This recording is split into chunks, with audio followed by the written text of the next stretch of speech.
Pemirsa, hujan deras yang mengguyur wilayah Desa Mengening, Kecamatan Kubu Tambahan mengakibatkan senderan rumah warga longsor. Longsor menerjang rumah warga yang mengakibatkan satu keluarga tewas tertimbun. Nasib naas dialami oleh keluarga Nyoman Dania, warga Dusun Sangker, Desa Mengening, Kubu Tambahan.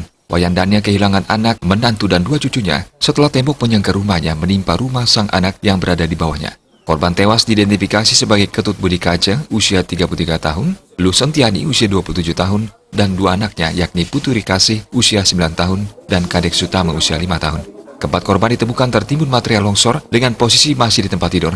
Sang ayah Nyoman Dania menuturkan, hujan deras terjadi sejak pukul 2 WITA, saat itu ia berada di kamar tamu. Sekitar pukul 4 WITA, Dania pun memutuskan masuk ke dalam kamar untuk tidur. Sekitar pukul 5 kembali terbangun dan melihat rumah anaknya sudah rata dengan tanah. Dania segera berusaha mencari pertolongan ke warga terdekat.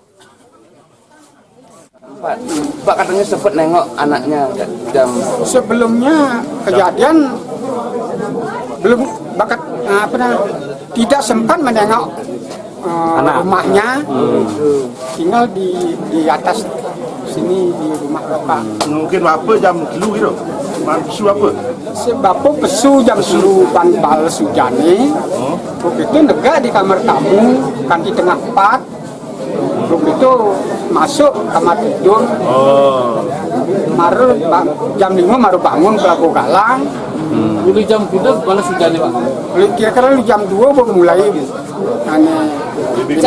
Jam 5 bangun rumahnya ini sudah tidak ada gitu. Berarti yang tinggal ada makasih gitu Pak? Senadu.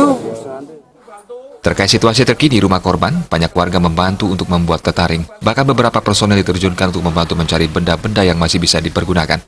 Bahkan saat ini, suasana duka masih terasa di rumah korban. Banyak saudara, kerabat mengunjungi korban sembari mengucapkan bela sungkawa. Rencananya jenazah korban akan dibawa ke Setra keesokan harinya.